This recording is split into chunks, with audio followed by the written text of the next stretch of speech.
हो नाही बेली चमेली कोना फूल से, माई जाली लो भाई ओढ़ाउल से।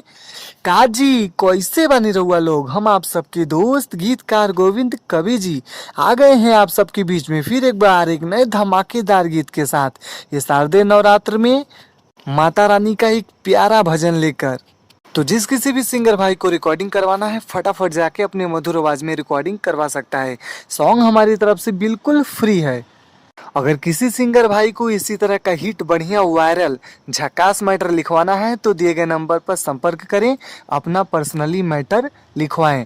अगर किसी सिंगर भाई को ट्रैक की प्रॉब्लम हो रही है तो दिए गए नंबर पर कॉल करके कम बजट में अच्छा से अच्छा बढ़िया नो कॉपीराइट ट्रैक प्राप्त करें। हमारे द्वारा दिए गए मैटर अगर आप लोगों को पसंद आ रहा है तो प्लीज़ चैनल को सब्सक्राइब करें, ताकि हम जो भी कोई लेटेस्ट वीडियो अपलोड करें उसका नोटिफिकेशन सबसे पहले आप तक पहुंचे। अगर आपने अभी तक वीडियो को लाइक नहीं किया है तो लाइक करें, एक प्यारा सा कमेंट जरूर करें। तो देर ना करते हुए चलते हैं गाने के मुखड़े की तरफ। हाँ पूजा के बाटे विधि का बताई, हे देवर लाले चुनरिया ले आई। पूजा की बाटे विधि का बताई, हे देवर लाल की चुनरिया ले आई। हो भूल होखी नहीं चाहे कोना भूल से, नाही बेली चमेली कोना फूल से, माई भाभी पसंद अड़हुल से। नाही बेली चमेली कोना फूल से, माई भाभी पसंद अड़हुल से। बहुत ही प्यारा बहुत ही अच्छा मैटर है। तो देर ना करें, फटाफट जाके अपने मधुर आवाज में इस गाने को रिकॉर्डिंग करवा सकते हैं।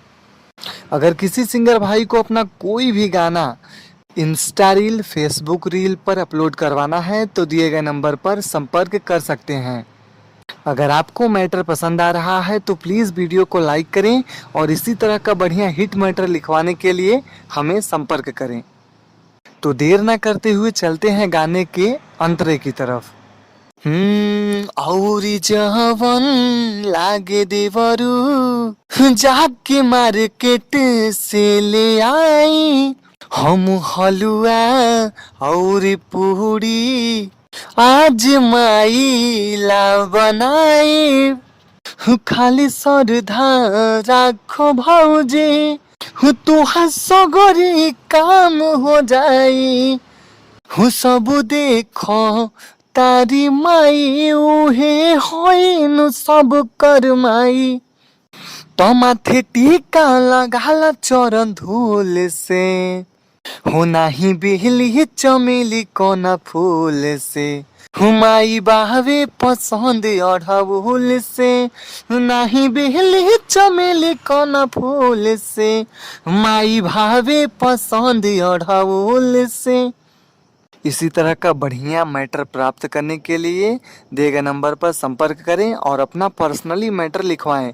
फिर मिलेंगे अगले वीडियो में एक नए गीत एक नए धमाकेदार मैटर के साथ। हर हर महादेव, जय माता दी।